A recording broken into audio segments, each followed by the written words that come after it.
Musulmon degani, birodarlar, faqat namoz o'qib, roza tutib, haj qiladigan, faqat ko'rinadigan ibodatlarni qiladigan, shu bilan cheklanadigan odam emas. Musulmon odam jamiyatga foydasi tegadigan odam bo'ladi. Jamiyatda ta'siri bo'ladi. Jamiyatda faqat o'zi uchun yashamaydi u. Odamlarga foydasi tegadi. O'zini foydasini o'ylab, boshqalarning foydasini chekiga surmaydi.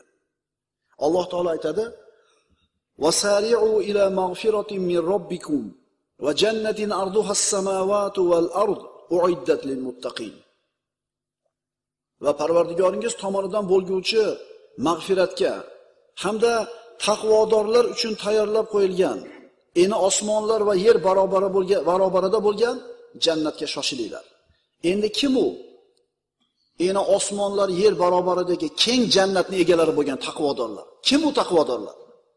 Allazina yunfiquna fis-sarra'i wad-darra'i wal-kadhimina al-ghayz wal-'afina 'anil nas wallohu yuhibbul muhsinin. Shunda jannatga eni osmonlar va yerdan keng. Shunga shoshilinglar. Bu jannatning egalari taqvodorlar. Kim bu taqvodorlar? Yaxshi yomon kunlarida infoq ihson qiladigan, g'azablarini ichiga yutadigan, odamlarni avf etadigan kishilardir. Alloh bunday yaxshilik qiluvchilarni sevadi.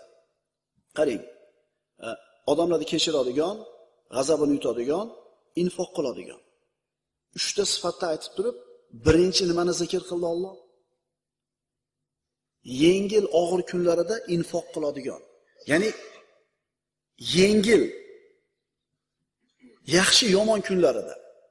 Yaxshi kunlarida to'lib toshayotgan ehson qilayotgan odam. Yomon kunlari qo'lida ko'p ham bo'lmayotgan paytda infoq qiladigan odamlar. Demak, bu taqvodor odam borligida beradi, yo'q bo'lganda ham bera oladi.